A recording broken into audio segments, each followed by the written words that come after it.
Bien, je précise physicien, pour ceux qui l'ignoreraient, physicien, c'est le corps national des astronomes et physiciens, qui est un corps d'enseignants-chercheurs dans l'enseignement supérieur, qui est extrêmement nombreux. Nous sommes 300 environ, donc à peu près 350, 250 astronomes ou astronomes adjoints et une centaine de physiciens et physiciens adjoints. Donc on est comme des maîtres de conférences ou des professeurs, si ce n'est qu'on fait un peu moins d'enseignement et que nous avons des tâches d'observation, puisque nous voulons observer la Terre pour essayer de la comprendre. Et c'est ce que je vais essayer de vous montrer un petit peu aujourd'hui, en m'intéressant donc au champ de pesanteur terrestre et en particulier aux géoïdes. La superbe image que vous avez sur vos résumés, en première page, c'est ça le géoïde. Donc, probablement, la plupart d'entre vous savent très bien ce que c'est, ou l'ont peut-être un peu oublié, c'est toujours un petit peu compliqué, puis d'autres l'ignorent, donc on va rappeler ce que c'est. Je vous ferai une petite introduction sur la gravimétrie. Je vous ferai après parlerai comment on peut le mesurer, le champ de pesanteur depuis l'espace. On fera quelques exemples de résultats et en particulier, on reviendra, et ça tombe bien, sur des choses qu'on a déjà vues. Ça tombe bien, c'est tout à fait, c'est la pédagogie. Je vous rappelle, la pédagogie, vous le savez bien, c'est comme la peinture, plus il y a de couches, mieux c'est. Donc on va rajouter une couche. On reparlera des séismes lents, un certain nombre de l'afterslip, des choses comme ça. Et puis on parlera aussi des choses plus profondes, en attendant que mon ami Gauthier, qui se cache là-bas dans son fauteuil, vous parle des choses vraiment sérieuses, qui sont des choses très profondes, le noyau de la Terre, et qui vous permettent de vous dire enfin si c'est du cheddar ou pas. C'est du cheddar? Non. Bon. Passage, ça c'est ce que je dis à mes étudiants, mes cours ou comme mes conférences sont garantis à vie, à ma vie à moi, donc si vous avez des questions ou des inquiétudes dans le temps avant, vous pouvez me contacter, vous avez mes coordonnées. Bien, alors juste pour vous rappeler, mais ça c'est très général, que comprendre la dynamique de la Terre, ce qui était le thème de la journée, ça nécessite de connaître l'intérieur du globe, de son évolution, et bien évidemment d'identifier les processus physiques qui agissent à l'intérieur. Alors nous rêvons tous, nous autres, géopoètes, d'aller à l'intérieur du globe. Et puis bon, on a lu Jules Verne. Ma génération, on se prend pour James Mason, si possible. Et ben, malheureusement, ce n'est pas possible. Ça ne reste que du Jules Verne. Nous ne savons toujours pas, nous, physiquement, même s'il y a eu des tentatives curieuses ou des films récents qui revisitent cette vieille thématique, on ne peut pas y aller. Donc il nous faut des méthodes indirectes. Comme typiquement les médecins qui vont étudier l'intérieur du crâne. Alors ces méthodes indirectes, il y a la géodésie, bien évidemment, on vient d'en parler, et la sismologie, je vous remonte, on utilise les ondes qui traversent la Terre. Il y a le géomagnétisme, donc Gauthier va aller, il y a plein d'autres, le flux de chaleur, la géochimie, tout ce qu'on peut voir, et bien évidemment l'étude du champ de pesanteur de la Terre, donc la gravimétrie. Et donc, c'est intéressant d'ailleurs dans la gravimétrie, contrairement aux deux autres sciences, sismologie, la connaissance sismique, des séismes, la gravimétrie, il y a la mesure là-dedans. C'est des gens qui sont dans la communauté des géophysiciens, c'est des gens qui aiment bien mesurer des petites choses. On aime bien manipuler. Alors, pourquoi la gravimétrie? Tout simplement parce que les variations spatiales et temporelles du champ de pesanteur terrestre sont le reflet des hétérogénéités et des variations de masse dans le système Terre. Donc c'est génial, si on mesure et qu'on est un peu malin et qu'on sait, je dirais, inverser nos mesures, on devrait arriver à l'information qui va bien. Alors, c'est la physique, il n'y a pas d'équation, c'est basique. En gros, quand c'est léger, si vous faites tomber une bille sur quelque chose de très léger ou quelque chose de très lourd, la bille va tomber moins vite quand c'est léger que quand c'est lourd. On est d'accord? On aura plus ou moins attiré, et c'est ce qu'on va essayer de mesurer, les variations finalement de l'attraction à la surface du globe qui vont nous traduire ce qu'il y a finalement comme variation de densité en dessous. Voire au-dessus, c'est un peu plus. On simplifie un peu là. D'accord? Et donc le paramètre qui nous intéresse là, c'est la densité. Alors c'est intéressant, je vous dis tout à l'heure, il y a différentes techniques pour aller étudier l'intérieur du globe. Je vous rappelle que ces techniques n'adressent pas, enfin en bon français, n'intéressent pas tous aux mêmes paramètres. Nous, c'est la densité. La sismologie, ils vont dire c'est les vitesses sismiques qui sont liées à la densité, mais pas seulement. Les vitesses sismiques varient pour des raisons autres que la variation de la densité. Et donc, en combinant ces différentes informations, on a une meilleure image, une meilleure compréhension de ce qui se passe. Et je vais essayer en particulier de vous montrer qu'aujourd'hui, l'information gravimétrique, eh bien, non seulement elle complète, mais elle apporte des informations complémentaires, par exemple aux données géodésiques du GPS. On a vu tout à l'heure, on verra, ce sera une de mes conclusions, un certain nombre de jolis résultats que nous ont montrés Eric ou Romain, obtenus avec, disons, des inversions de l'information sur le GPS. Quand on met de la gravimétrie, on s'aperçoit que, tiens, le modèle ne colle plus tout à fait, il faut le compléter et trouver un modèle qui va ajuster à la fois les données GPS et les variations du champ de pesanteur, et donc, a priori, qui est plus proche de la réalité. Alors, un peu d'histoire, je vais faire comme Eric. L'histoire, ça fait toujours du bon. L'histoire de la gravimétrie, ça remonte finalement au XVIIe siècle. C'est un astronome de Paris, Jean Richer, qui va faire une mesure à Cayenne et qui observe que son pendule bat un peu plus lentement qu'à Paris. Et ça, c'est intéressant parce que cette mesure est connue de Newton, qui n'a pas uniquement fait la théorie en partant de rien du tout. Il avait un certain nombre d'informations et il va s'appuyer sur cette mesure, entre autres, pour justifier sa théorie de la gravitation, qui suggère en particulier que la Terre doit être aplatie au pôle et donc le rayon de la Terre n'a pas la même dimension à l'équateur et au pôle, et au passage, la pesanteur est plus faible vers l'équateur. Alors vous savez que ça a fait débat, cette histoire-là, notamment suite à des mesures qui avaient été faites par des géodésiens de l'époque, les frères Cassini, qui avaient mesuré l'arc de méridien terrestre. En effet, si le rayon de la Terre n'est pas le même au pôle Nord et à l'équateur, lorsqu'on mesure un arc de rayon du méridien terrestre, eh bien, on doit trouver une variation. Les frères Cassini avaient fait des mesures le long on va dire en gros du méridien de Paris, et avaient trouvé qu'il y avait peut-être une variation, mais qu'elle allait dans le mauvais sens. La Terre n'était pas aplatie, mais c'était un ballon de rugby autour de là, ce qui posait problème.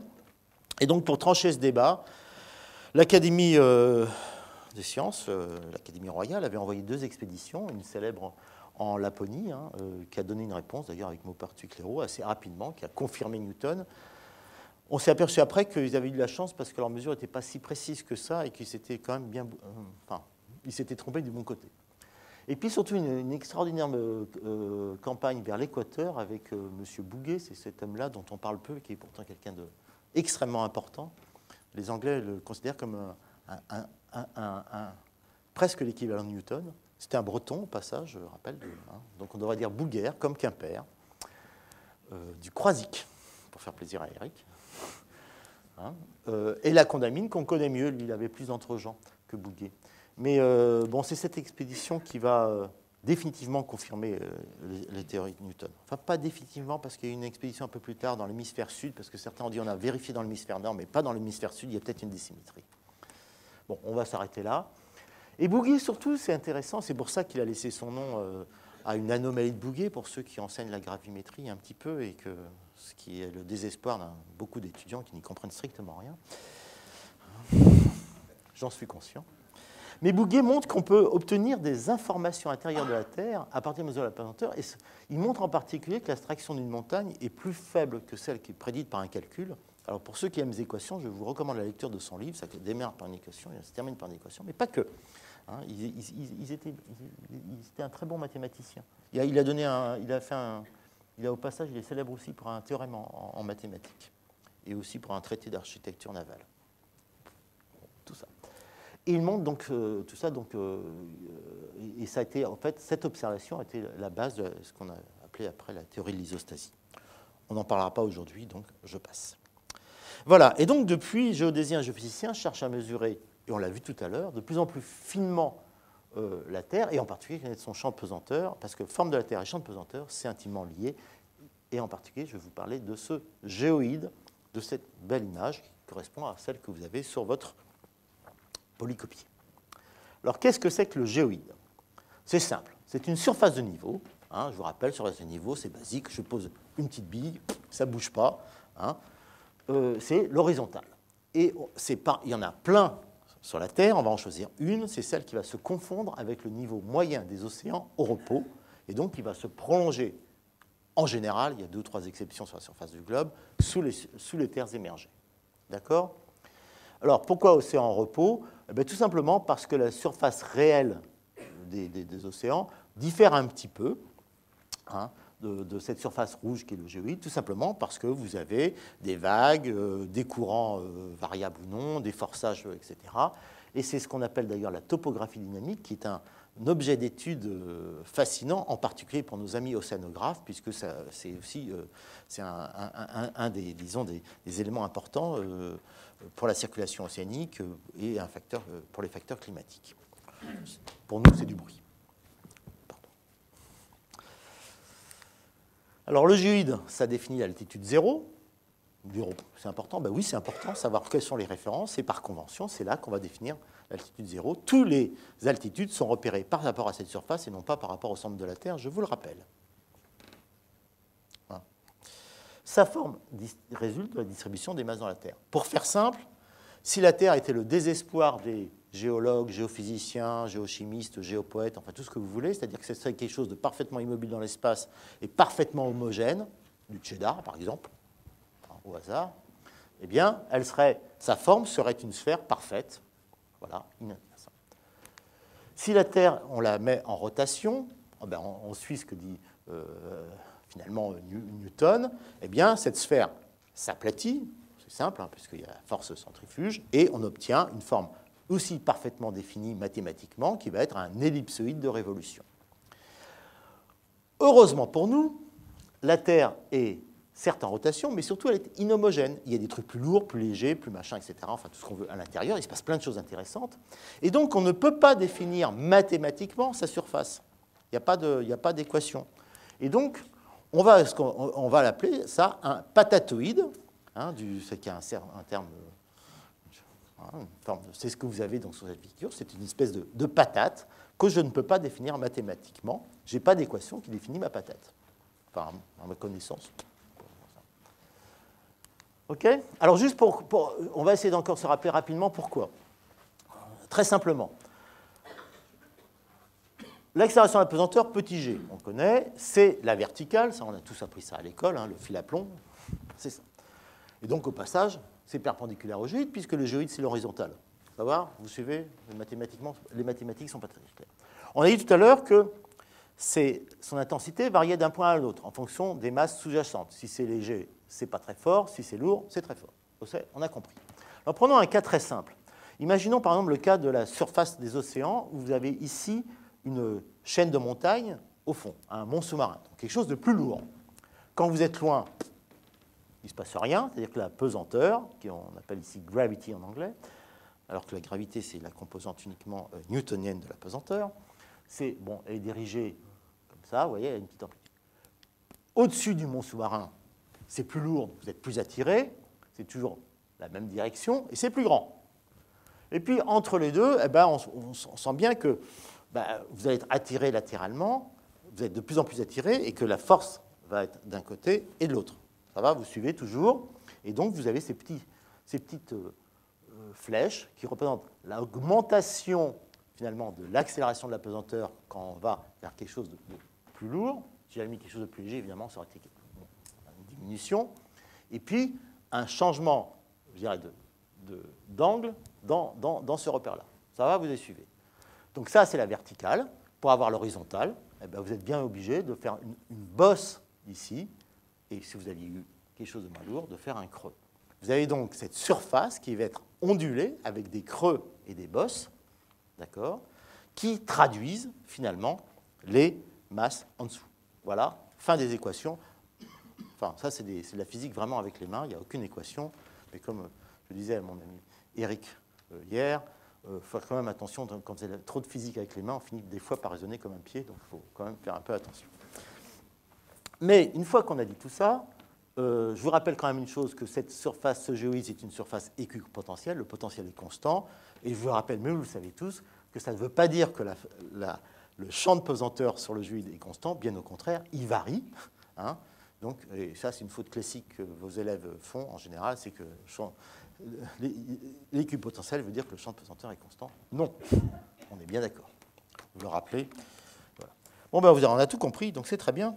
Et donc, on voit bien que si on mesure cette forme du géoïde, ou cette variation de l'attraction de la pesanteur en surface, eh bien, on va avoir accès finalement aux variations de densité à l'intérieur de la Terre, et donc à la structure, si on est un petit peu malin dans les inversions, et au processus. C'est pas fantastique.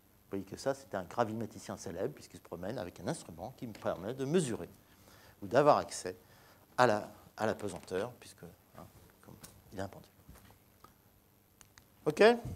Donc notre rêve, à nous autres gravimétriciens ou géodésiens, c'est de connaître ces ondulations du géoïde ou les variations de petits g partout, sur l'ensemble de la Terre, avec la résolution maximale, avec une bonne précision.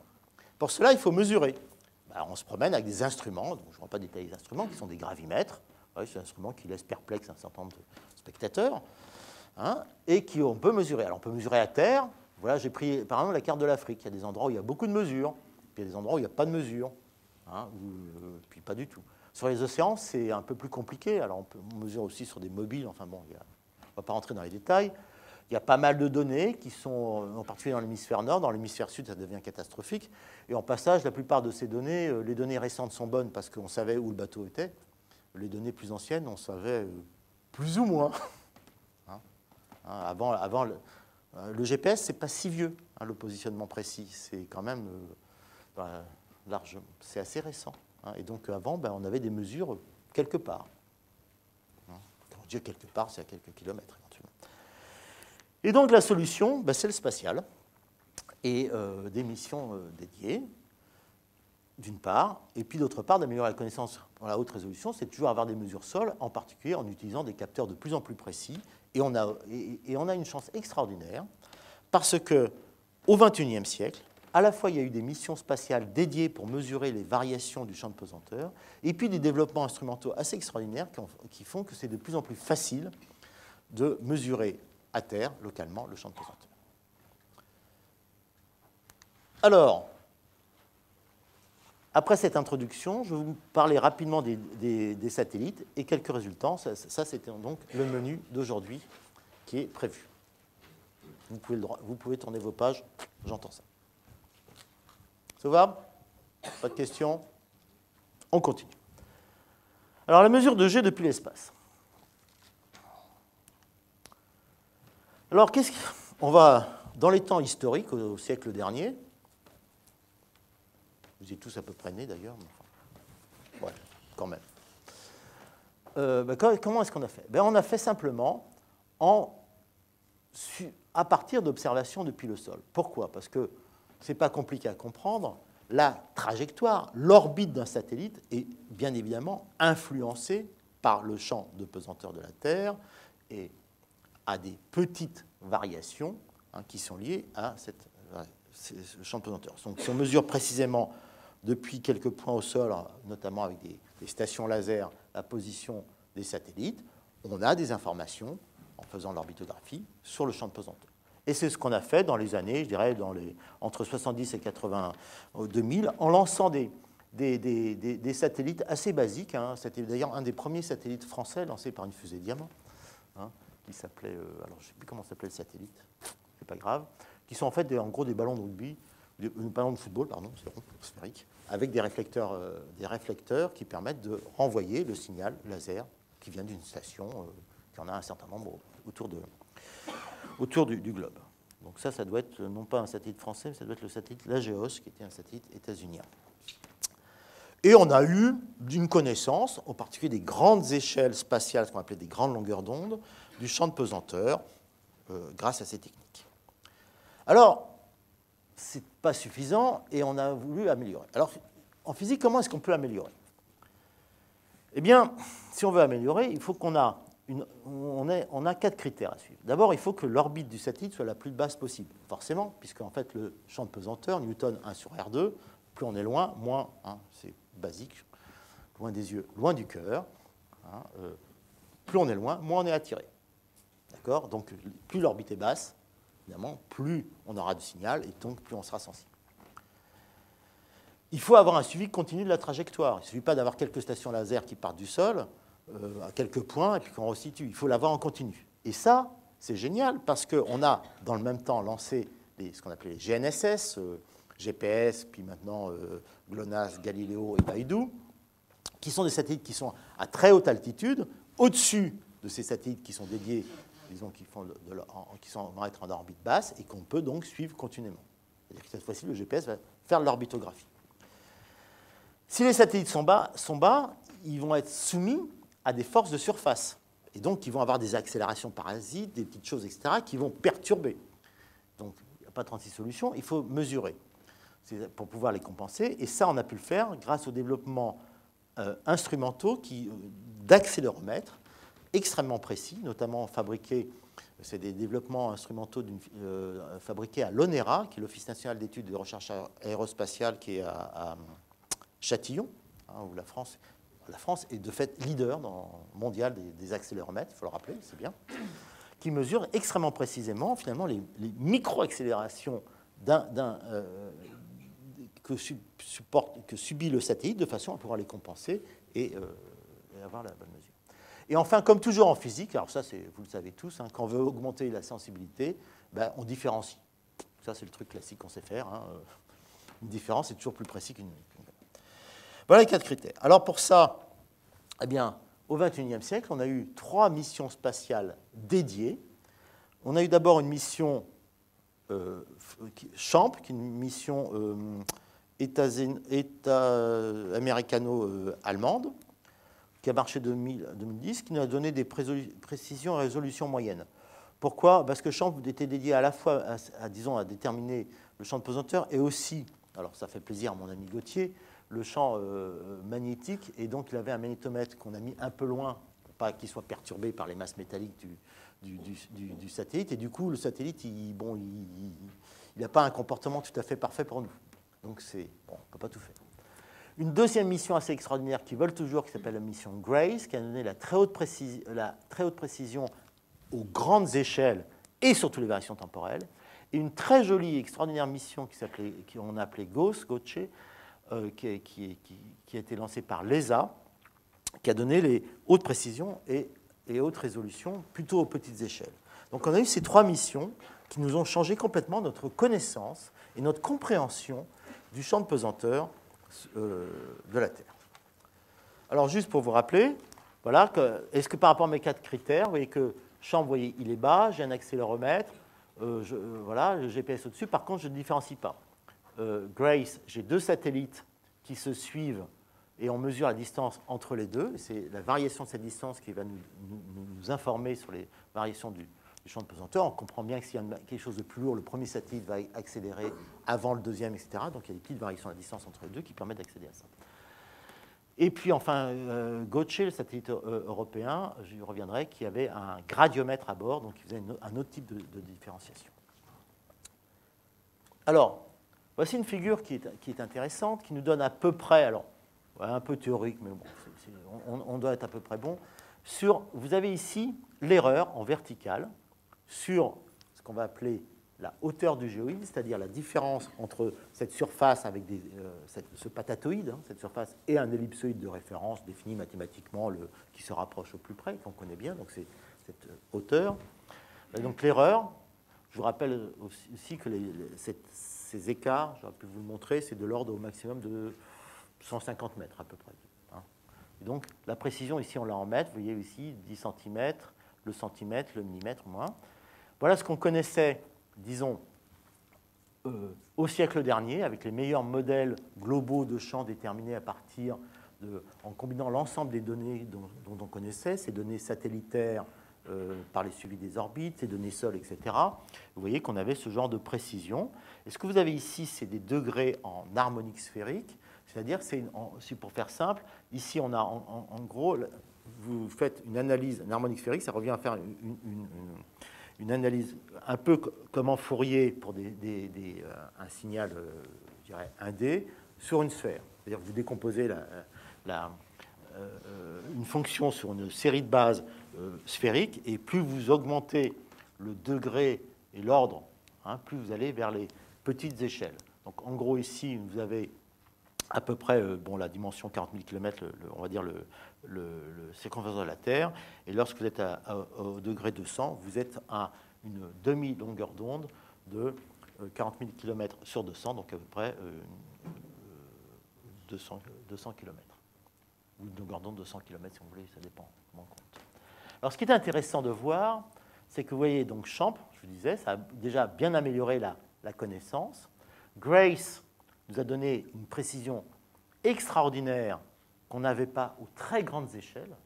Et ça, c'est extrêmement intéressant parce que comme on est très précis aux très grandes échelles, on pourra peut-être mieux voir, et je vous en montrerai un exemple, des choses qui se passent très profond parce que les très grandes échelles sont en particulier contrôlées par ce qui se passe très profondément dans la Terre.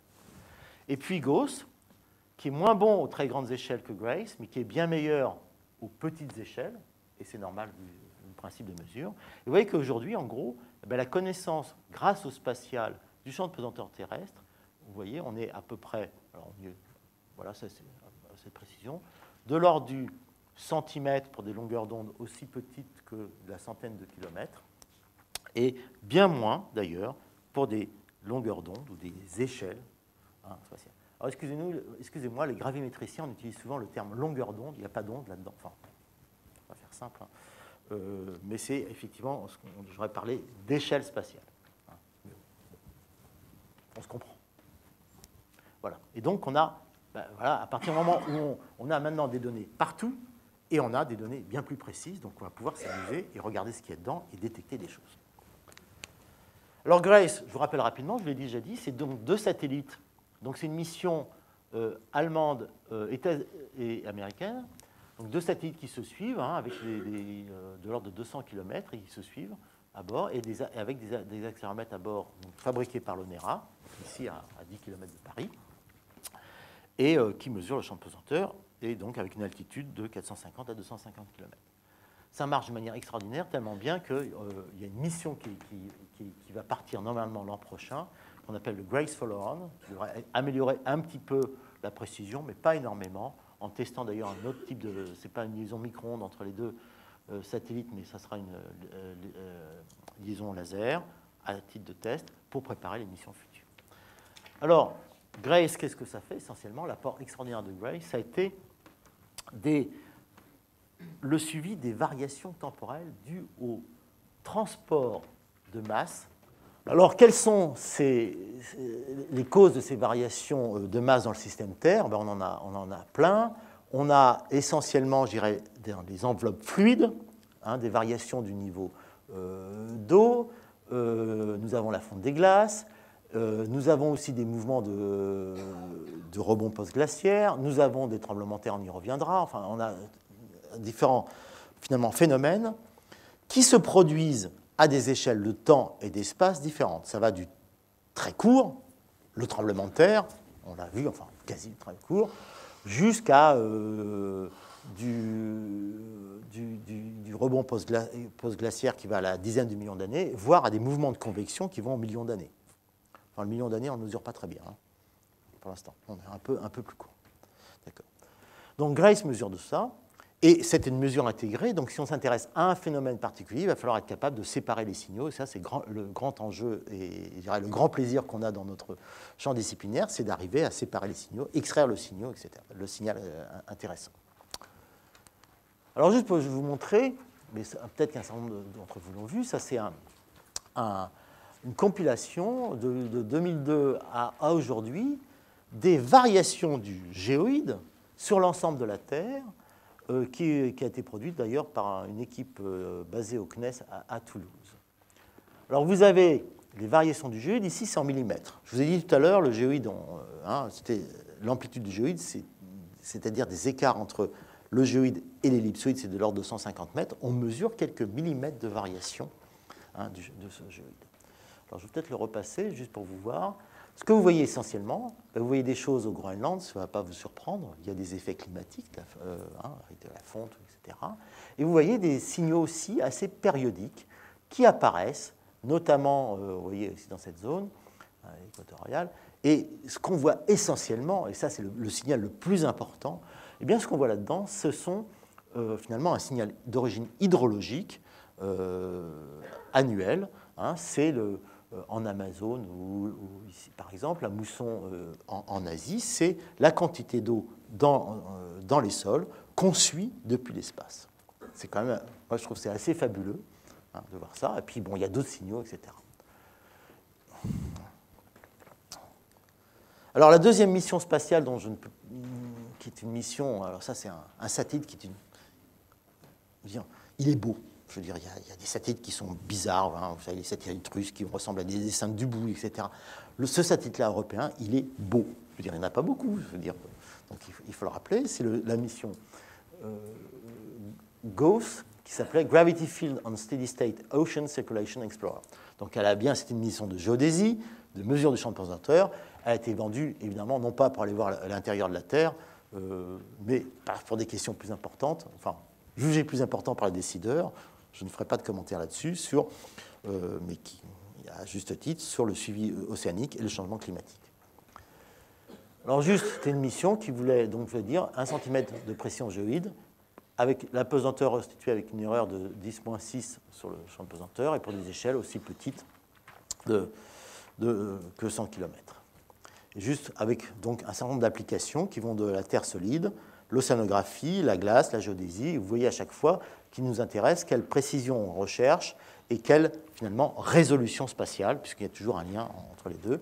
Et avec donc cette mission, c'était disons ce qu'on appelle en français, je ne sais plus comment on dit, requirements,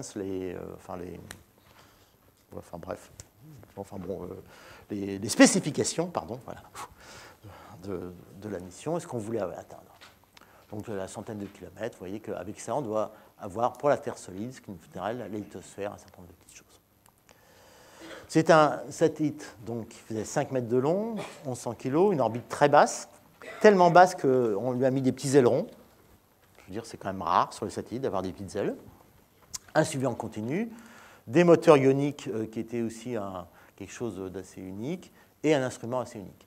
Ce satellite a fait partie des missions de l'ESA qu'on appelle les Earth Explorer, qui sont donc une série de missions exploratoires. On teste des concepts, des types de missions pour avoir des données et avant éventuellement de passer dans des satellites plus opérationnels, hein, comme ceux qu'on va utiliser pour la météo ou autres.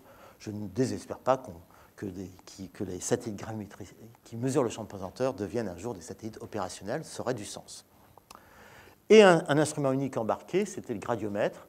Et donc, parce que ce satellite mesurait à bord donc, directement les variations donc, des gradients du champ de pesanteur, hein, suivant 3 directions, dans un repère donné, qu'on peut replacer après par des petites opérations mathématiques dans n'importe quel autre repère.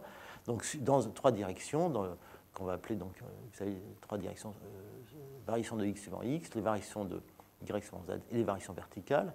La trace du tenseur, au passage, est censée être nulle, hein, si on suit bien l'équation de Laplace, et puis des termes croisés.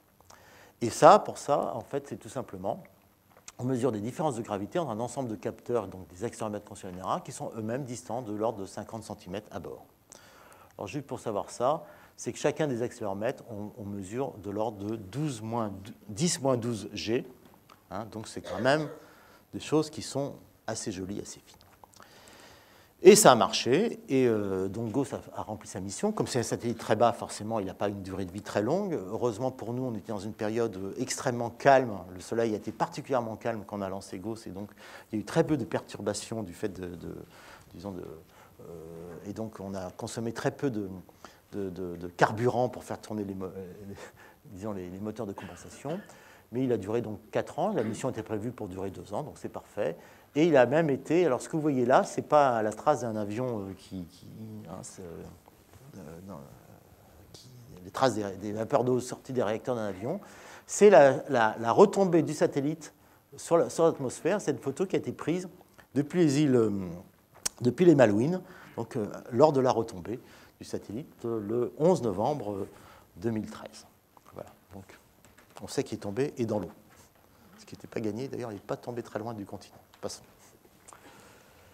Alors, juste un exemple de ce que nous apportait GOES, c'était les premières mesures globales des gradients du champ de pesanteur. Et ce que je vous présente là, au passage, c'est les premières cartes globales du champ de pesanteur de la Terre, donc des gradients, donc ici dans une direction, donc on voit plutôt la direction ici nord-sud, est-ouest et verticale.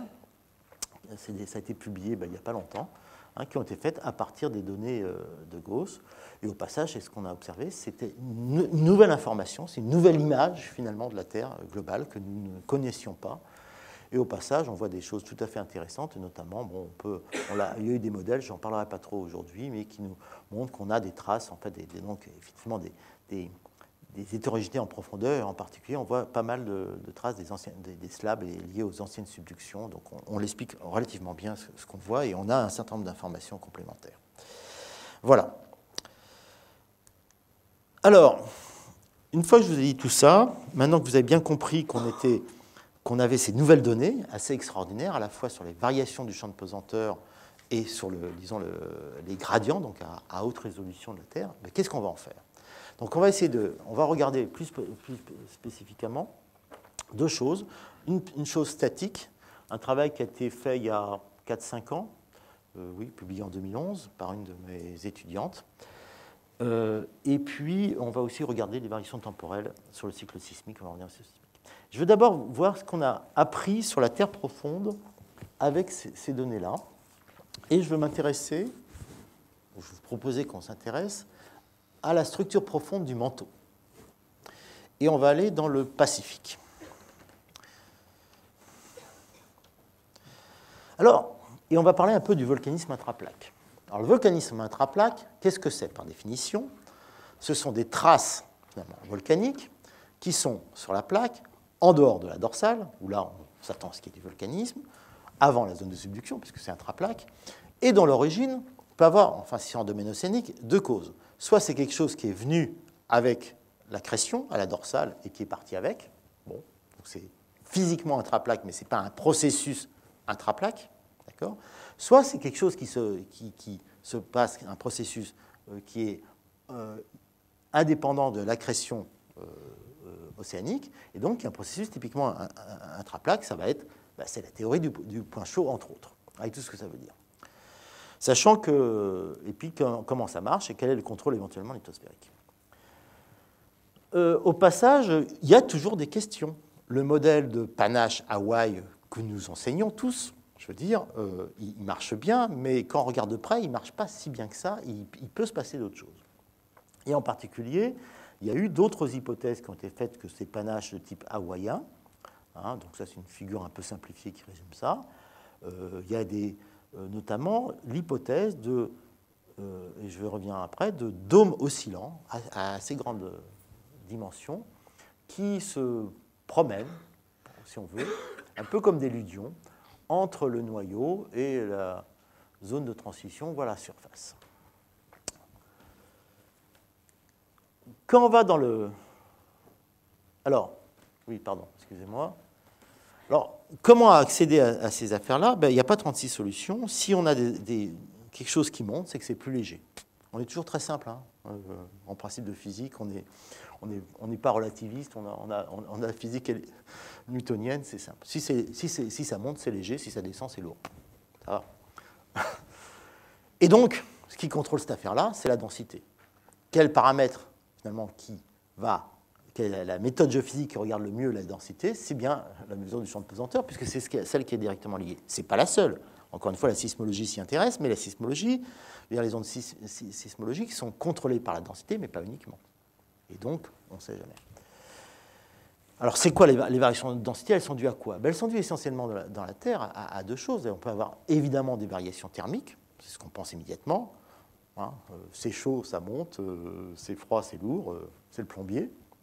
Mais ce n'est pas les seuls. Et en particulier, on peut avoir des variations chimiques.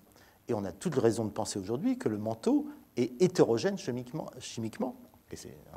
Et donc des variations thermiques. Et on peut très bien avoir quelque chose de chaud, mais de plus lourd compte tenu de sa composition chimique.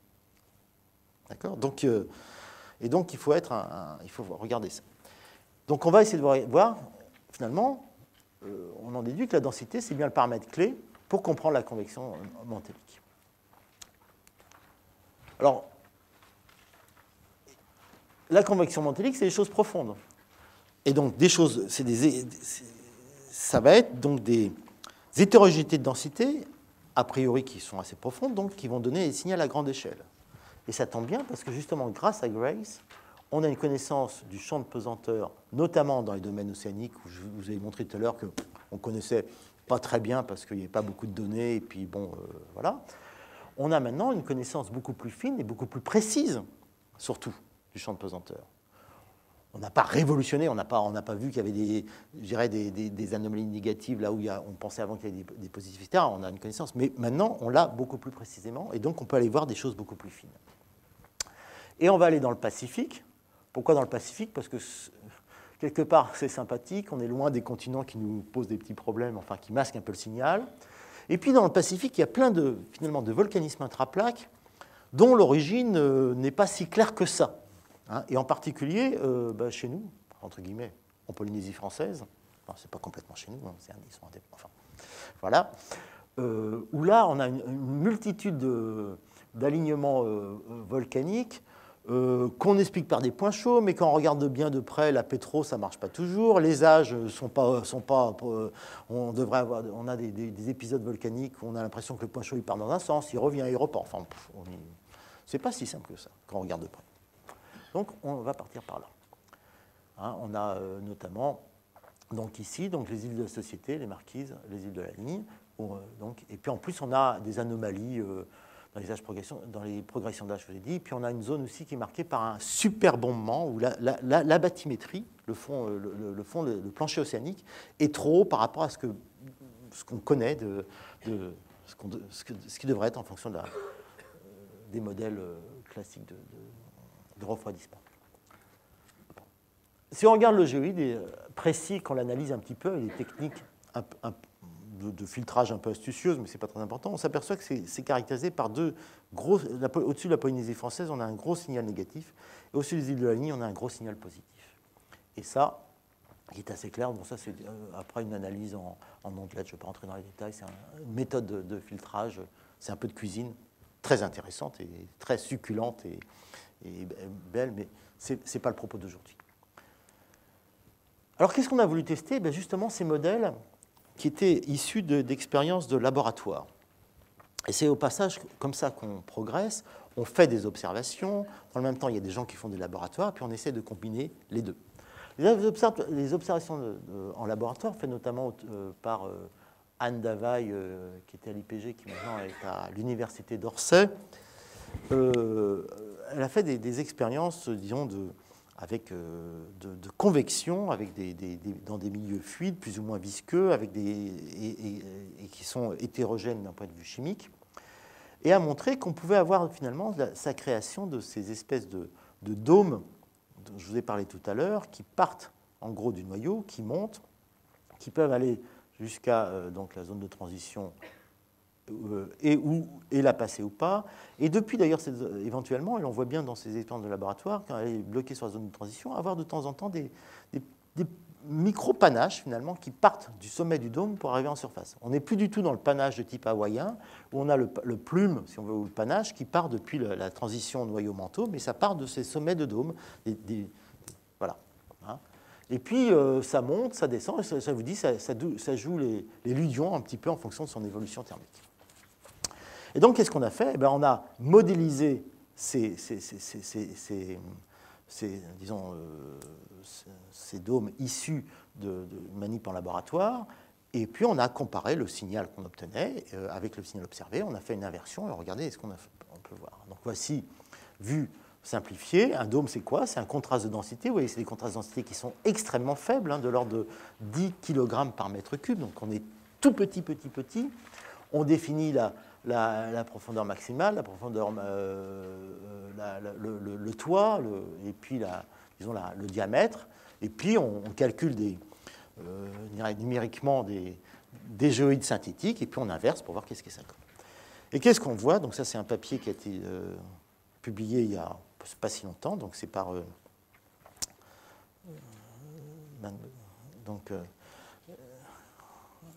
qui est publié dans Earth and Planetary Science Letters. C'est Cecilia Cadio qui a fait ça, et qui vient d'ailleurs, au passage, je suis content, donc après une jeune brillante qui a fait, comme tous les autres, 1, 2, 3 postdocs, et qui vient d'avoir un poste de maître de conférence à l'Université de Montpellier cette année, donc on est très content pour elle. Mais je vous rappelle, ça a été mentionné tout à l'heure, que le parcours du combattant des jeunes docteurs brillants pour obtenir un poste aujourd'hui dans la recherche est quand même quelque chose d'assez conséquent. bien qu'ils aient, c'est pas forcément mal qu'ils n'aient pas tout de suite un poste, mais je veux dire, leur demander de faire 2, 3 postdocs, c'est quand même, je trouve qu'on est un peu dur, et je le dis d'autant plus que, évidemment, moi je suis d'une génération où c'était quand même plus facile. Enfin, c'était difficile, mais différemment. En tout cas, on ne rentrait pas dans le domaine de la recherche à 30-35 ans, avec une perspective de 50 ans de cotisation avant de partir en retraite. Je me permets de dire ça, excusez-moi. Alors, ce qu'on montre bien sur la Polynésie française, en fait, ça marche très bien, et que ça colle parfaitement. On peut très bien expliquer le signal qu'on a observé avec un dôme qui est actuellement donc, en train de... qui atteint la zone de transition, et que tous les petits alignements volcaniques qu'on a sont bien ces petits machins qui partent du dôme, hein, et qui expliquent très bien ce qui se passe, et qui expliquent le géoïde, et ça marche bien. Au passage, ce qu'on montre, c'est que ce dôme, si on fait un peu de cinématique des plaques, on s'aperçoit qu'il y a 100 millions d'années, il y a un ensemble de structures volcaniques qui s'appelle Darwin Rise, ici, qui apparemment aurait pu être, eh bien, disons, sur la trace, finalement, cinématique qu'on voit là, aurait pu être créée par ce même dôme qui serait monté et descendu, et on donne un écart à peu près de 100 millions d'années. Alors c'est d'autant plus intéressant que si on va sur les... Oui, je passe là, on ne va pas perdre de temps.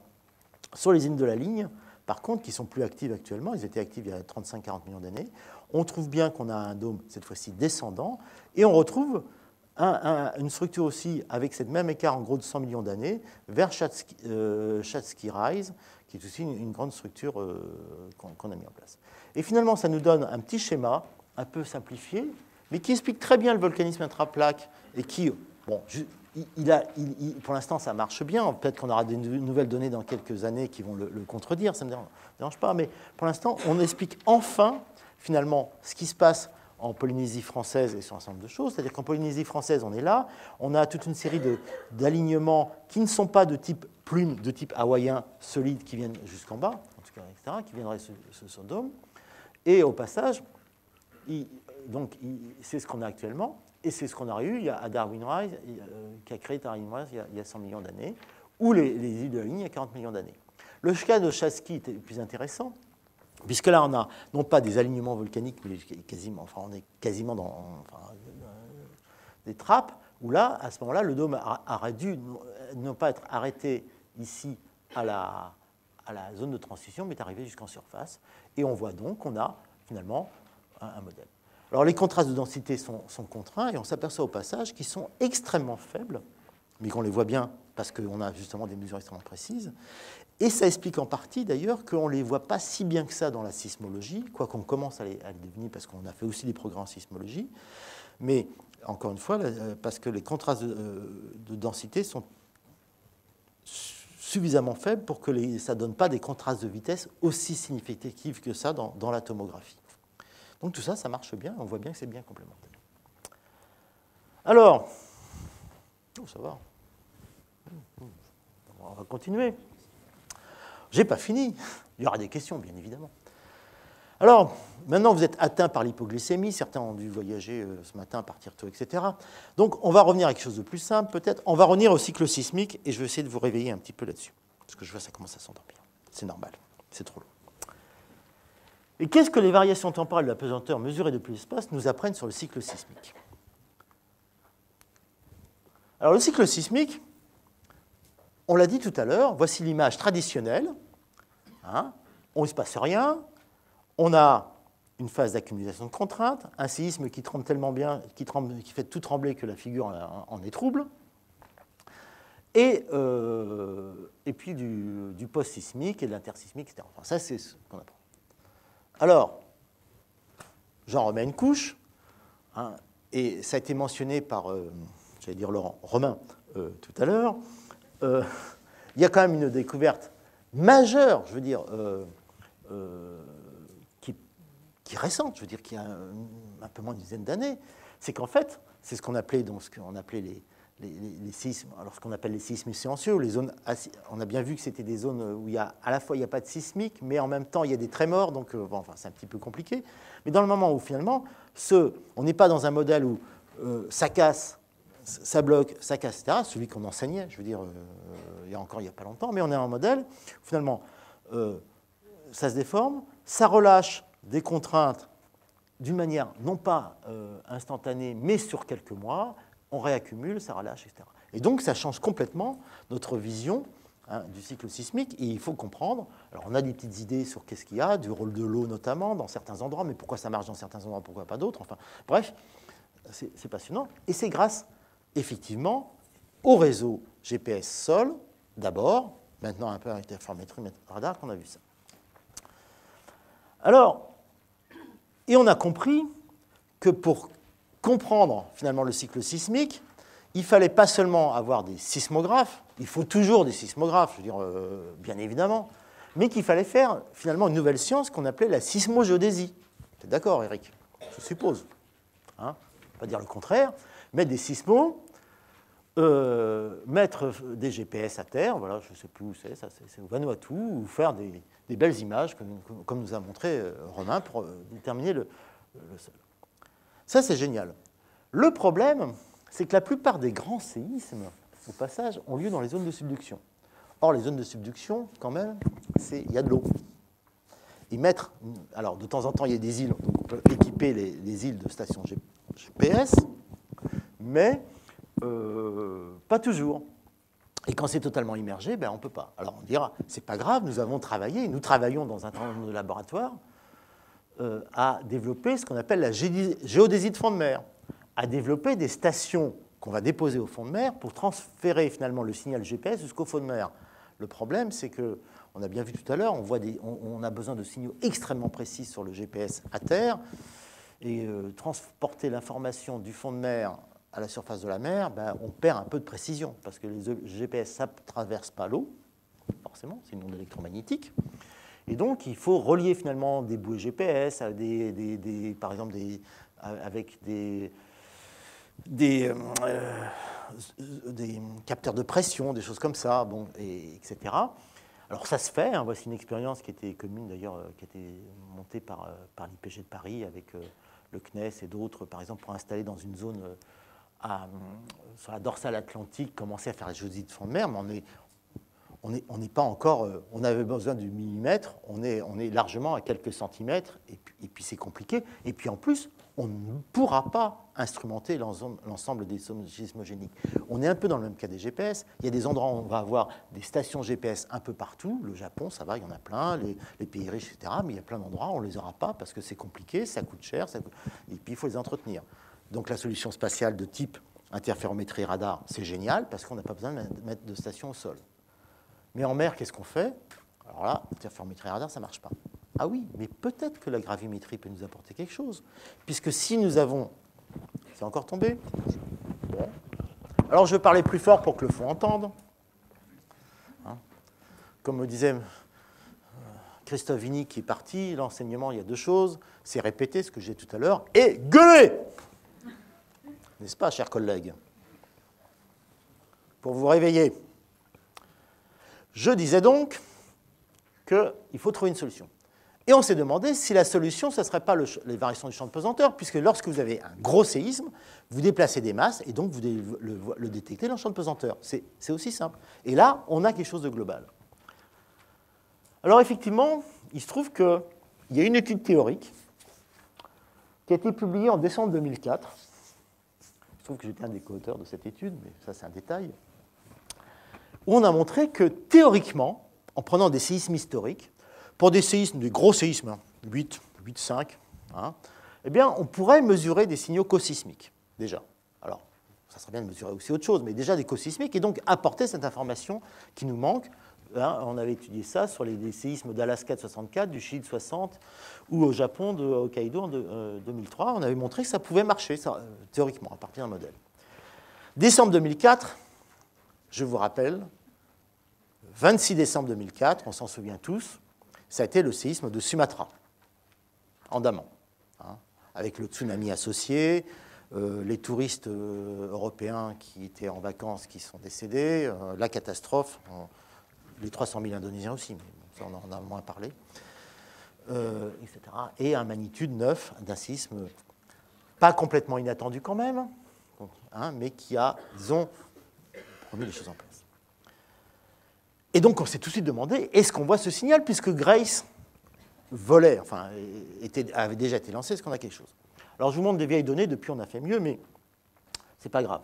Ce que vous voyez ici, c'est du signal résiduel fourni par la mission Grace. Alors, tout à l'heure, je vous ai montré des belles cartes, etc., mais là, bon, c'était signal un peu plus brut. Vous avez des espèces de bandes, ça, c'est plus du bruit. Alors ça, on peut comprendre, hein, puisque les satellites se suivent l'un l'autre et qui défilent comme ça, on sent bien que, en fait, il y a un effet d'aliasing, si on veut, et qui fait qu'on a une direction, disons, de suivi de l'orbite où on est plus précis que perpendiculairement. Et ça crée des bandes qui nous posent problème. Mais néanmoins, si vous voyez bien, vous avez ici le géoïde vu par Grace, enfin, par une anomalie, si on veut, en décembre et en janvier. Et si vous regardez bien du côté de Sumatra, c'est là que ça nous intéresse, vous voyez, alors vous allez voir encore mieux, parce que je vous le montre, c'est là, hein, vous voyez qu'il y a bien quelque chose, il y a un signal, là, extrêmement clair, dans Grace. Donc Grace a bien vu un signal, hein, et pour la première fois, on a vu un signal lié à un grand séisme, le séisme de Sumatra de 26 décembre 2004, avec un fort signal négatif. Alors ce qui était marrant, c'est que, bon alors on peut l'extraire, hein, qu'est-ce qu'on s'attendait à voir à partir d'une source de rupture d'un séisme, et ce qu'on avait d'ailleurs, nous, modélisé dans notre papier de 2004, eh bien, on peut prévoir, on déploie le déplacement vertical de la croûte, on fait des modèles, on prédit ce que devait être la variation du champ de pesanteur ou du géoïde, hein, c'est donc pareil. Et puis, voilà, quand c'est précis, à la raison de Grace, ça lisse, donc vous avez un signal assez pointu avec un gros pic et un négatif, vous lissez tout ça, ça vous donne un gros positif, bon, ça peut se comprendre, et on s'attendait à voir ça, au passage, pour les bases harmoniques du champ de pesanteur. Voilà. Bon. C'est marrant, mais qu'est-ce qu'on a vu? On n'a pas vu ça. On a vu, en fait, non pas une bosse, mais un creux. Ça, c'était la première surprise. Hein, ben, on ne s'attendait pas à ça. Alors, l'explication a été donnée un peu plus tard. On aurait dû y penser. C'est qu'en fait, ce qu'on voyait, ce n'était pas ce modèle très simple qu'on avait vu. Voici l'anomalie du géoïde qui était prédite due au déplacement verticaux de la croûte. Hein. Mais ce qu'on avait, c'est qu'il fallait non seulement tenir compte de la croûte, mais de ce qui se passait plus profondément. Et c'est normal, finalement, c'est logique, c'est évident. C'est toujours évident après, hein, au passage. C'est qu'on a vu tout à l'heure que Grace mesurait les variations du champ de pesanteur à plutôt à grande échelle, donc à voir très précisément ce qui se passe profondément. Or, quand vous avez un grand séisme, vous avez à la fois le mouvement de la croûte, qu'on mesure très bien par les stations géodésiques, le GPS ou l'interférométrie radar, mais c'est tellement gros qu'évidemment, vous avez aussi, je dirais, le manteau inférieur qui va se déplacer et qui va se relâcher, etc. Et donc, on peut montrer qu'en fait, on a, dans ce cas précis, à la fois dans la compression en surface de la croûte, la dilatation en profondeur, et quand vous sommez les deux, eh bien, vous obtenez finalement le signal qu'on a bien observé, avec une petite bosse et un creux en détail, qu'on voit qui est lié avec ce qui se passe, les mouvements de la croûte, les déplacements de masse dans la croûte et les déplacements dans le manteau inférieur. Et là, on commence à voir quelque chose que finalement, on va avoir accès, on l'a vu un peu tout à l'heure avec le GPS, non seulement à ce qui se passe dans la croûte, mais également à des processus plus profonds. Hein. Et ce que je vais vous montrer, c'est qu'on va mieux le voir dans la gravie, parce que c'est mieux adapté en profondeur, que le GPS qui voit mieux la surface. Et on se dit que si on est très malin et qu'on combine les deux, on va gagner. Alors, ce qu'on a vu aussi, et ça c'est assez extraordinaire, c'est qu'on a vu la relaxation post-sismique. C'est-à-dire qu'on a vu le mouvement cosismique, alors là il est très clair, le voilà, et puis je retire le mouvement cosismique et je regarde l'évolution. Alors là j'ai pris les 9 premiers mois, j'aurais pu vous mettre une série sur plusieurs années, mais bon, c'est pas gênant, juste pour voir ce qui se passe. Vous voyez, j'enlève, le mois d'après il ne se passe rien, vous voyez que maintenant ça remonte, et on voit bien que ça contrebalance le signal initial, donc c'est bien une relaxation, on revient à l'état d'équilibre. Tiens, le troisième mois, il se passe quelque chose. Et puis ça reprend. Qu'est-ce qui s'est passé entre les deux? Ben, si vous vous souvenez bien, donc ça c'était décembre, janvier, février, mars, ou un truc, ou un mois près, hein, je ne sais plus exactement. Ben, si vous vous souvenez bien, le séisme de Sumatra de décembre 2004 a été suivi au mois de mars d'un séisme qu'on appelait le séisme de Nias, qui était de magnitude 8,5. On en a beaucoup moins parlé parce qu'il n'a pas été tsunamogénique, celui-là, pour des raisons diverses qu'on pourra discuter, mais qui était quand même un 8,5, ce qui n'est pas rien quand même, hein, au mois de mars. Et qu'est-ce qu'on voit là? C'est donc le séisme, le cosismique de Sumatra, le relâchement, donc le début finalement de la relaxation, une remise à zéro du séisme suivant. Alors Nia, c'est pas, on voit pas, vous voyez pas bien. Là, on est séisme de Sumatra en Damansella. Nia, c'est un peu plus au sud, mais c'est pas très loin. Hein, c'est dans la même zone. Pour ceux qui se sont baladés vers Sumatra, c'est une petite île qui est pas loin du tout, qui est au sud finalement de la zone qui avait rompu précédemment. Et donc, vous voyez, et on voit donc, on suit finalement ce signal-là. On peut faire ces décompositions à différentes échelles, etc. Et on peut s'amuser et voir plein de choses. Voilà. Alors, on peut l'expliquer, on l'a mentionné tout à l'heure, on peut l'expliquer avec du signal, soit de relaxation, soit ce qu'on appelait du post-sismique, ou qu'on appelle en bon français de l'after-sleep, hein, ou du signal du glissement après le séisme. Alors, ce qui est intéressant, c'est que quand on modélise le signal post-sismique, eh bien, vous voyez que là, ici, je prends un signal, donc ici, une courbe, là, bon, c'est un peu compliqué, on va dire, ça, c'est le signal observé par les mesures satellitaires. Là, vous avez en bleu uniquement un déplacement le long de la faille, qu'on va dire, donc, de post-sismique, de l'after-sleep, hein, important. Et vous voyez que ça ne peut pas l'expliquer, ça ne peut pas expliquer le signal, et que pour avoir observer le signal, il faut arriver à la courbe qu'on ne doit pas très bien voir, parce que c'est jaune, et jaune sur blanc, généralement, ce n'est pas très pédagogique, mais qu'on voit, c'est en combinant, en fait, une composante de glissement le long de la faille, le long du plan de faille après le séisme, et de la relaxation visqueuse dans le milieu, en contraignant d'ailleurs au passage la viscosité du milieu. Donc ça marche assez bien, et c'est assez joli. Au passage, on avait déjà des idées, notamment par le GPS, mais on voit ici qu'on a les données uniques. Voilà, donc ça c'est un graphe en fonction de la profondeur. Vous avez donc la viscosité en pascal par seconde des différents milieux. Voici ce qu'en prenant le GPS, qui était ce que ça nous donnait, mais en combinant GPS et les données Grace, on arrive à une viscosité légèrement différente, et ça a un certain nombre d'applications sur la compréhension des phénomènes qui sont dans le manteau. Je passe un peu vite. Je vous montre juste très rapidement un autre exemple qui est tout joli, qui vient de sortir aussi, où on reste encore un peu perplexe, on n'a pas complètement l'explication. C'est des séismes qui a eu lieu. C'est un séisme qui a eu lieu en 2006, deux séismes qui ont eu lieu dans les Kouriles, magnitude 8,3, magnitude 8,1, en novembre 2006 et en janvier 2007, quasiment au même endroit, et où on a eu un signal tout à fait étonnant, qui a été enregistré en GPS. Et il y a eu un premier modèle fait par mes collègues et amis russes, notamment Mikhail Kogan, qui ont expliqué le signal GPS. Mais on a aussi un signal Grace tout à fait étonnant. Et je vous le montre ici, pour vous montrer qu'on a une variabilité extraordinaire de signaux Grace. Voilà ici en microgal, donc ça c'est l'unité, disons, ça c'est le champ de planteur, c'est pas le géoïde. Ici, vous avez de janvier 2004 à janvier 2014, vous avez ici le signal qui est là. Les deux barres là sont les deux séismes de novembre 2006-2007. Honnêtement, on ne voit pas de signal cosismique. Donc déjà, bon, ça nous interpelle un petit peu. Par contre, on voit tout d'un coup un signal post-sismique, mais qui démarre bien après. C'est-à-dire, on a plusieurs mois après le signal cosismique, on a du post-sismique qui démarre.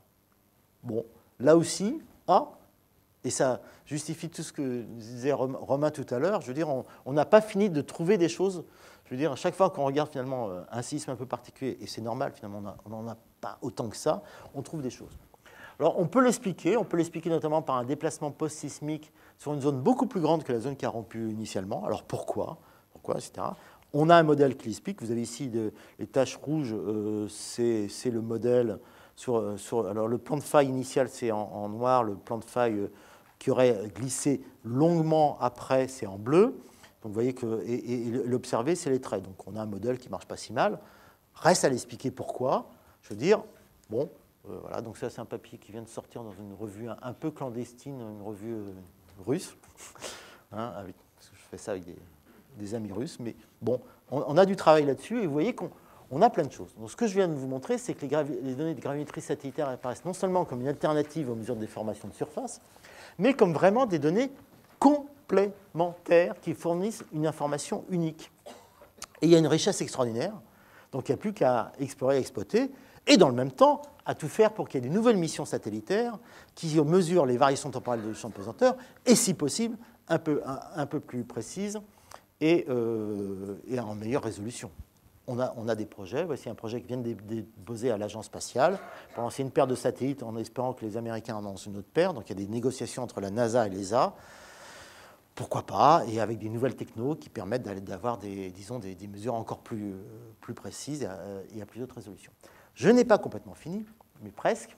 Je vais juste, dans les 2, 3, 4 dernières slides, vous montrer que, juste revenir que ce n'est pas parce qu'on lance des satellites qu'on ne va pas sur le terrain. Et les gens qui lancent des satellites aiment bien aussi aller sur le terrain, et on continue d'aller sur le terrain. Pourquoi? Parce que d'abord, on a besoin d'aller sur le terrain parce qu'on comprend les choses. Mais aussi parce que si on n'a pas de mesures sol, on ne peut pas toujours valider des mesures satellitaires, etc. Et puis, on a aussi, en particulier sur les questions du champ de pesanteur, quand on regarde des choses très petites, c'est clair que le satellite, encore une fois, 1 sur R2, même si le satellite vole à 150 km, ce qui commence à être très très bas, on sait le descendre à 200 km, ça ne marche pas. Je veux dire, on est trop loin et on ne va pas voir des choses très petites. C'est de la physique, je veux dire, on ne peut pas résoudre très bien. Donc on va au sol, et au sol, on a de la chance, c'est qu'on a de nouveaux types de capteurs. Alors, on a de nouveau gravimètre relatif, quoique ça c'est un modèle ancien. Hier, ils ont annoncé un modèle 2 fois plus léger, tant mieux. Ça tombe bien, on a de nouveau gravimètre dit absolu. On développe, on est leader en France dans le cadre des programmes d'investissement d'avenir. Il y a une start-up qui est en train de... pardon, une entreprise jeune pousse. J'ai appris qu'il fallait dire ça, plus start-up. Une entreprise jeune pousse qui est en train de développer un gravimètre issu de développement en laboratoire qui ont été faits à l'Observatoire de Paris, qui sont des gravimètres où, typiquement, au lieu de faire chuter des choses mécaniques, on va faire chuter des atomes, on fait de l'interférométrie atomique, et donc on est a priori plus précis, plus stable, mieux. Enfin, a priori, c'est mieux. Voilà, et le premier instrument a été livré, on l'a acheté dans le cadre à la communauté scientifique, on espère qu'on va développer et qu'on ait une nouvelle génération. On parle aussi de gravimètres de poche qui vont sortir. Donc on a tous ces développements. Je vais vous montrer un exemple aussi, alors justement, qui va dans le même sens de ce qu'on a vu sur le cycle sismique. Ne vous inquiétez pas, je n'ai que 2 slides. On va aller sur un volcan. Un volcan, peser un volcan, ça aide aussi à le surveiller. Pourquoi? Parce que s'il ne se passe rien, a priori, il marche. Mais s'il commence à prendre du poids, c'est plutôt prendre... Bon, ou en perdre, c'est qu'il doit se passer quelque chose. Pour faire très simple. Ça, voilà, c'est un beau volcan aussi de géopoète avec de la lave bleue. Mais voilà, il ne se passe rien, il se passe quelque chose, vous avez une intrusion, ça vous donne un peu de déformation, éventuellement de sortir avec quelque chose. Et si on est malin, si on mesure, tout ça, ça va donner des variations de pesanteur. Si on est malin, qu'on les mesure, qu'on corrige de la déformation, ça on sait faire, des masses qui sont à l'extérieur, on sait faire aussi, et on va avoir accès à ce qui se passe à l'intérieur. Et ça, c'est simple, ça marche. C'est une information complémentaire. Et je vous montre un exemple où ça a très bien marché. Alors, c'est un peu long à faire comme manip et un peu difficile. C'est son éruption, vieille éruption de 98. Donc, on a fait des mesures dans les années 90 au Piton de la Fournaise, qui est un des volcans des plus actifs au monde, comme vous le savez. Et il y a une grande éruption. Et nous avons mesuré, voici les variations de la pesanteur avant et après l'éruption. Ça a été fait dans le cadre des observatoires volcanologiques de l'Institut de physique du globe de Paris, et qui a donné lieu à une sortie de lave. Et ça a été très bien expliqué, avant qu'on interprète nos mesures gravimétriques, à partir de données sismologiques et géodésiques, comme avec l'intrusion d'un dike qui a été modélisé, tout ça, c'est parfait, on avait tout compris, on était content. Et voici, au passage, ce qu'on a observé comme changement de la pesanteur, c'est quelques pouillèmes, des microgales. Un microgale, c'est 10 moins 9... je dis bêtise. J'ai un trou là, 10 moins 9 G, 10 moins 8 mètres par seconde carré. Et ce qu'on peut modéliser, vous voyez que ça c'est observé, ça c'est calculé, à vue de nez, on est plutôt pas mal. Mais ce qui est intéressant, c'est que voilà, donc ça, je vous remonte ce qu'on a calculé, et ça c'était, donc il y avait un petit modèle qui avait été issu des données uniquement GPS et sismologie, avec un dike ici en surface, etc. Quand on n'utilise que le dike, que ce dike en surface, eh bien, je calcule cette... non, j'ai pas ça, excusez-moi. Ça, c'est le résiduel. En fait, je n'explique pas le signal gravimétrique observé, ou je l'explique mal. Et pour l'expliquer complètement, j'avais besoin de rajouter une deuxième source, un peu plus profonde, qui n'a pas été vue par les autres données pour X ou Y raison, ce qui n'est pas choquant. Ça ne veut pas dire que les autres ont mal travaillé, ça veut dire que la résolution de la donnée est différente, et en particulier le GPS est plus proche des choses qui se passent en surface qu'en profondeur. Et donc, c'était juste pour vous illustrer encore une fois qu'il n'y a pas une technique qui est meilleure qu'une autre, hein, ou pas, mais que c'est en combinant les différentes techniques, en combinant les différentes approches, qu'évidemment, on a une bien meilleure compréhension de ce qui se passe dans le système Terre.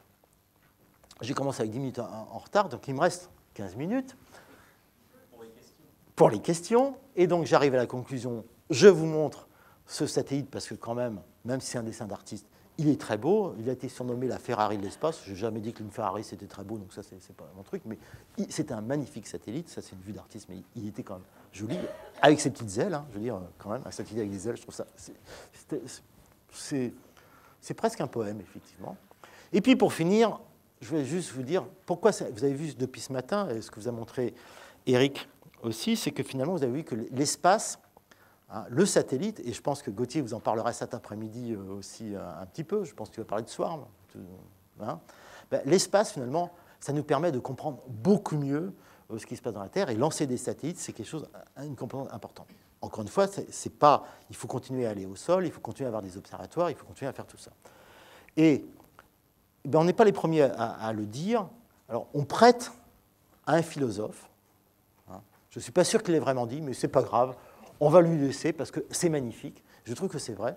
Hein. Et ça s'explique bien. Si on veut comprendre le système Terre, si on veut comprendre la dynamique de la Terre, eh bien, il ne suffit pas d'avoir les pieds uniquement sur Terre. Il faut prendre un peu de recul, un peu s'élever, et on comprendra le monde dans lequel nous vivons. Voilà, maintenant je réponds à vos questions.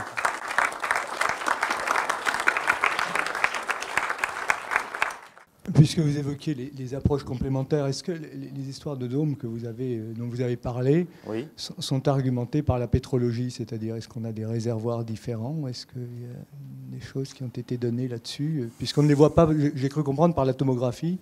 On ne les voit pas bien. Alors, je n'ai pas dit qu'on ne les voit pas complètement. Il y a eu quelques papiers qui semblent les voir en tomographie. Hein, donc,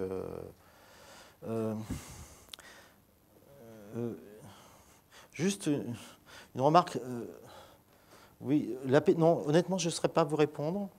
On a des énormes variations de pétro, je pense notamment aux Marquises, où il y a eu des résultats publiés récemment qui montrent que ça part un peu dans tous les sens, suivant les différentes îles. À ma connaissance, il n'y a pas eu de lien entre, je dirais, ces observations que nous avons actuellement et, je veux dire, ces dômes et cette variation. Et je pense, enfin, comme ça, intuitivement, mais je ne suis pas sûr qu'on ait disons, qu'on soit à la bonne échelle. Hein, mais je ne suis pas compétent, je préfère pas vous répondre. Je ne sais pas. J'aurais dû savoir, effectivement. Juste une question sur ces dômes, parce que c'est quand même assez joli. Oui. Finalement, quelles sont les données qui vous permettent de dire qu'ils montent, qu'ils descendent, qu'ils sont en train de remonter, en train de redescendre, qu'ils se bloquent pas, parce que voilà. Oui, il y a une grosse part d'interprétation, effectivement. Ce que nous, on voit, effectivement, ce qu'on a vu, c'est d'abord, on a des expériences de laboratoire et donc ça, c'est, je veux dire, alors maintenant, le laboratoire, c'est une petite cuve en plexiglas, des liquides à viscosité diverses qui vont, d'ailleurs souvent improbables, un peu de chauffage en dessous. Donc, est-ce la Terre? Probablement, en partie. Donc ça, c'est la première chose. Les données sur le champ de pesanteur sont des données finalement statiques. On ne voit pas de dynamique. Hein, on voit à un moment donné. Par contre, ce qu'on a dit, c'est que le fait, ce qu'on voyait, nous, par exemple, c'est qu'on a une anomalie négative ou positive qu'on explique avec des contrastes de densité positifs ou négatifs. Donc, si c'est positif, évidemment, c'est que c'est quelque chose qui descend. Si c'est négatif, c'est quelque chose qui monte parce que c'est plus lourd et plus léger. Ça, c'est la première chose. Donc, c'est là qu'on fait apparaître la notion de dynamique. Et après, on relie ça uniquement en combinant avec la cinématique des plaques, qui nous dit que et l'âge du volcanisme qui s'est exprimé est tel qu'on l'a à partir d'estimations sur les échantillons des îles volcaniques de Polynésie. Donc on sait qu'il y a du volcanisme actuellement en Polynésie française, on sait qu'il y en a eu à Darwin Rise, qui est daté en gros de 100 millions d'années, plus ou moins quelque chose. Hein. C'est très, très à la louche. Hein. les îles de la Ligne, elles se sont effectivement, en gros, éteintes il y a 35-40 millions d'années. C'est cet ordre de grandeur. On n'est pas plus précis que ça. Alors après, dire que... Donc c'est comme ça que notre petit modèle final, il a l'air de bien marcher. Bon, après, ce n'est qu'un modèle. Voilà.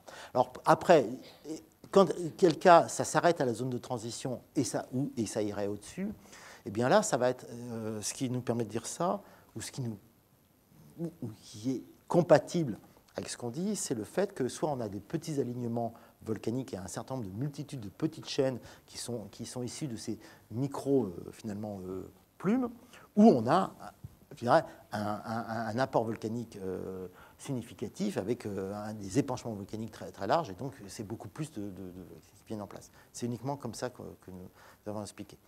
Donc voilà, c'est compatible. Ça ne veut pas dire que c'est ça, encore une fois. Je veux dire, c'est le meilleur modèle qu'on ait actuellement, qui est compatible avec nos données, qui est compatible avec un certain nombre de données de tomographie. Maintenant, peut-être qu'on trouvera un autre modèle plus tard.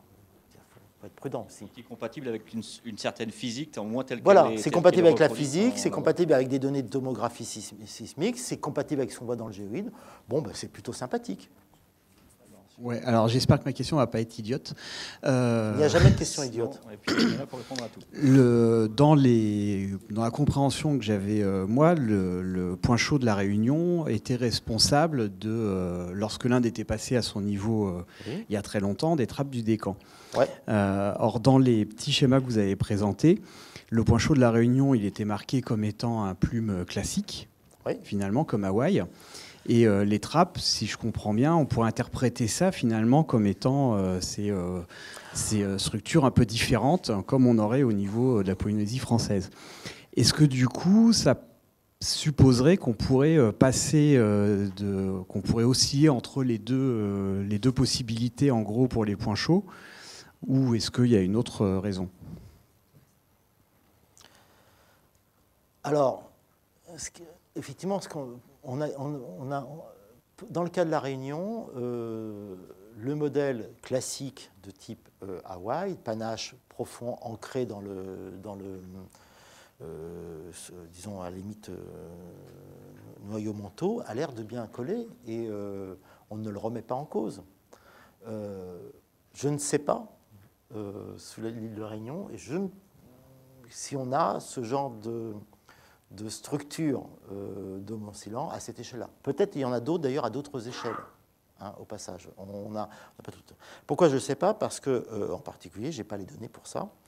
Et je ne pense pas que je pourrais les avoir, puisque j'ai la chance, en Polynésie française, d'être loin de tout et d'avoir le géoïde qui est bien contrôlé par cette affaire-là. La Réunion, c'est un peu plus serré. J'ai d'autres structures à côté, etc. Donc, la Réunion, moi, j'achèterais plutôt un panache classique.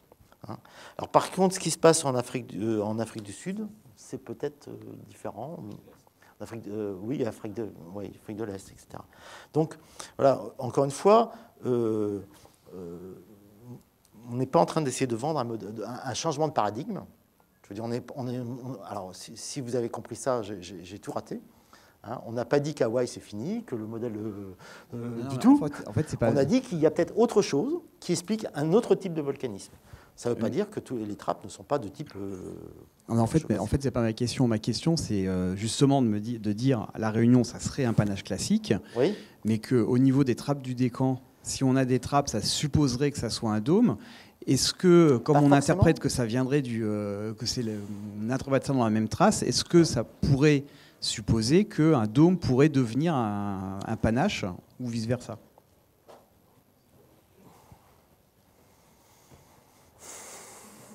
Je sais pas. J'ai pas... Non. Honnêtement, j'ai envie de dire non comme ça, mais là aussi, non, je ne répondrai pas. Je suis perplexe. Juste un élément de réflexion qui n'est pas un élément de réponse, mais il y a d'autres trappes en Éthiopie qui sont tout aussi célèbres que les trappes du Décan. qui sont datés dans une période de quelques millions d'années, autour de 30 millions d'années, je ne me souviens plus exactement. Donc ils sortent. Donc ça veut dire qu'il y avait probablement à cette époque un dôme, un dôme topographique, un dôme, une advection de chaleur qui permettait cette fusion et ces épanchements. Et c'était avant le rifting en Afrique de l'Est. Et le rifting, on est passé donc de ces grands épanchements dans un contexte quasiment sans extension, à un contexte où là on a plutôt des panaches que l'on voit dans la tomographie. On ne les voit pas ancrés très profondément dans le manteau, mais où le volcanisme est maintenant très localisé, sous l'Afar par exemple, oui, et sous le Kenya. Donc il est tout à fait possible qu'il y ait effectivement dans le temps un fonctionnement qui varie de ces panaches. Donc du coup, enfin de ces panaches, de ces processus en général. Donc peut-être que l'erreur qu'on fait de nos jours, on verra ce que l'avenir dira, c'est de vouloir les interpréter effectivement uniquement soit comme c'est un panache et ça le sera toujours donc pour les millions d'années à venir, ou c'est un dôme, et il y a probablement peut-être des transitions dans le régime convectif qui font que eh bien, des instabilités se déclenchent et ça fait des petites plumes, ou bien tout reste assez condensé, ça fait des gros dômes avec des grands épanchements. Ça répond aussi un peu à la question, c'est-à-dire que qu'est-ce qui s'est passé au cours du temps? On n'a pas vraiment d'information. C'est pour ça qu'il faut de la pétrologie. C'est pour ça qu'il faut de la pétrologie, bien évidemment. Mais ça veut dire aussi, c'est aussi pour vous dire que c'est des questions qui sont encore ouvertes. Je veux dire, on n'a pas résolu. Ça reste ouvert, il y a encore plein de questions. Et heureusement, sinon on s'embêterait. Juste, regardons la carte qui est derrière vous. Oui. Du géoïde, on voit ces deux zones rouges et cette zone bleue. Ouais. La zone bleue m'a toujours intriguée et je voulais savoir comment elle est interprétée, quelle est la raison de son existence au sud de l'Inde. Parce que j'ai cherché moi-même dans la bibliographie et les réponses que j'ai trouvées ne m'ont pas tellement satisfaite. Voilà. Ça ne m'étonne pas. Ça ne m'étonne pas. Alors, cette zone bleue, elle est relativement bien corrélée avec des modèles de tomographie globale qui montrent des zones anormales dans cette région-là, donc des affaires assez profondes. Donc ça nous paraît d'être d'origine profonde, mantélique, et on a une distribution d'ordre 2 qui apparaît raisonnable. En même temps, probablement, se superpose le fait qu'on est dans une zone où on a même si c'est un peu décalé, le fait que la plaque indienne passe sous l'Himalaya, entraînant avec elle beaucoup de structures sédimentaires, on a aussi peut-être une origine de cette zone anormale qui est due à des effets plus superficiels. Donc ça, c'est une possibilité. On n'a pas effectivement de modèle d'explication complètement satisfaisante. C'est assez curieux. Je dois dire, parce que cette question que vous la posez, on se l'est tous posée, on a tous regardé les publications. Tiens, est-ce que quelqu'un a le modèle qui explique tout ça? Je veux dire, et on ne la voit pas. Bon, donc la seule chose qu'on voit, c'est que c'est effectivement relativement bien corrélé avec des structures profondes dans le manteau. Donc on est bien dans des distributions mantéliques liées à la convection. Plus que ça, il y a quand même des gens qui ont fait des jolis travaux. Il y a des travaux notamment aux États-Unis de Hager et en France des travaux d'Yannick Ricard qui est à l'ENS de Lyon, qui a montré qu'il y a des modèles disons, de distribution dans le manteau qui expliquent bien ces affaires-là. Je pense que peut-être Nicolas Coltis en parlera, justement. C'est ce que j'allais dire. C'est peut-être une question à reposer à Nicolas Coltis qui s'intéresse à ces affaires-là. Voilà. Bon. Ce qui est aussi intéressant au passage, je rebondis, c'est que on devrait aussi, on a actuellement un modèle global. On n'a pas encore en fait de modèle global de la Terre qui nous explique l'ensemble des paramètres. Donc c'est du travail. Est-ce que c'est vers ça qu'il faut aller? C'est une question qu'on peut poser à la communauté. Mais par exemple, on se base tous sur le modèle de référence basé uniquement sur les données sismologiques, PREM, qui est très bien, mais on n'a pas encore produit. Alors ça peut s'expliquer pour différentes raisons, un modèle qui soit à la fois qui explique les données sismologiques, les données, par exemple, géodésiques et autres. On n'a pas fait pour diverses raisons, parce que d'abord c'est compliqué. Hein, voilà, il y en a d'autres aussi. Donc voilà, donc effectivement, à cette échelle-là, ce qu'on peut probablement dire, c'est qu'à cette échelle-là, c'est des affaires probablement très profondes, sur lesquelles on doit rajouter une composante qui expliquerait ce minimum un peu plus fort qui est d'origine superficielle. Et les zones rouges correspondraient à des remontées montéliques? Oui, ça c'est plus enfin, a priori. Au moins sous l'Islande. Sous l'Islande. Au moins sous l'Islande. Au moins sous l'Islande. Chez les Papous, c'est toujours puisqu'on est chez les Papous, c'est les Papous qui sont le plus haut. Hein, c'est toujours une question. Merci. Mais c'est une bonne question.